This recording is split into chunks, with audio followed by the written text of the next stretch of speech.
Hi friends, ಇವತ್ತು ನಾವು ಮೆಣಸಿನ ರಸವನ್ನು ಹೇಗೆ ಮಾಡೋದು ಅಂತ ನೋಡ್ಕೊಂಡು ಬರೋಣ ಬನ್ನಿ.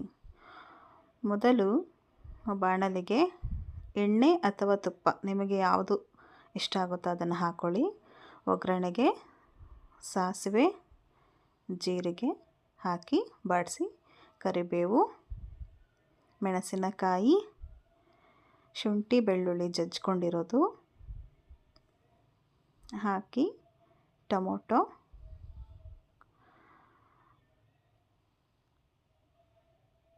ಹಾಕಿ ಚೆನ್ನಾಗಿ ಸಾಫ್ಟ್ ಆಗೋ ತನಕ ಅದನ್ನು ಎಣ್ಣೆಯಲ್ಲಿ ಬಾಡಿಸ್ಕೊಳ್ತಾ ಇರಿ. ರುಚಿಗೆ ತಕ್ಕಷ್ಟು ಉಪ್ಪು, ಅರಿಶಿಣ ಪುಡಿ, ಅಚ್ಚ ಖಾರದ ಪುಡಿ ಇಷ್ಟನ್ನು ಹಾಕಿ ಹುಣಸೆ ಹಣ್ಣಿನ ರಸನ ಶೋಧಿಸ್ಕೊಂಡು ಹಾಕಿ ಚೆನ್ನಾಗಿ ಮಿಕ್ಸ್ ಮಾಡ್ಕೊಳ್ಳಿ.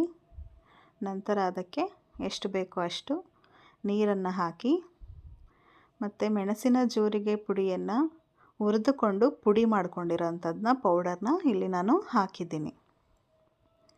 ಅನಂತರ ನಿಮಗೆ ಎಷ್ಟು ತೆಳ್ಳಗೆ ಬೇಕೋ ಅಷ್ಟಕ್ಕೆ ಬಿಸಿ ನೀರನ್ನು ಕಾಯಿಸ್ಕೊಂಡು ಹಾಕಿ ಮಿಕ್ಸ್ ಮಾಡಿ. ಸ್ವಲ್ಪ ಬೆಲ್ಲ ಉಪಯೋಗಿಸಿದ್ರೆ ಇನ್ನೂ ರುಚಿಯಾಗಿರುತ್ತೆ. ಇದು ಚಳಿಗೆ, ಶೀತ, ಕೆಮ್ಮು ಯಾವುದೇ ಇದ್ರೂ ತುಂಬಾ ರುಚಿಕರವಾಗಿ ಬಿಸಿ ಬಿಸಿ ಅನ್ನದ ಜೊತೆಗೆ ಚೆನ್ನಾಗಿರುತ್ತೆ. Thank you.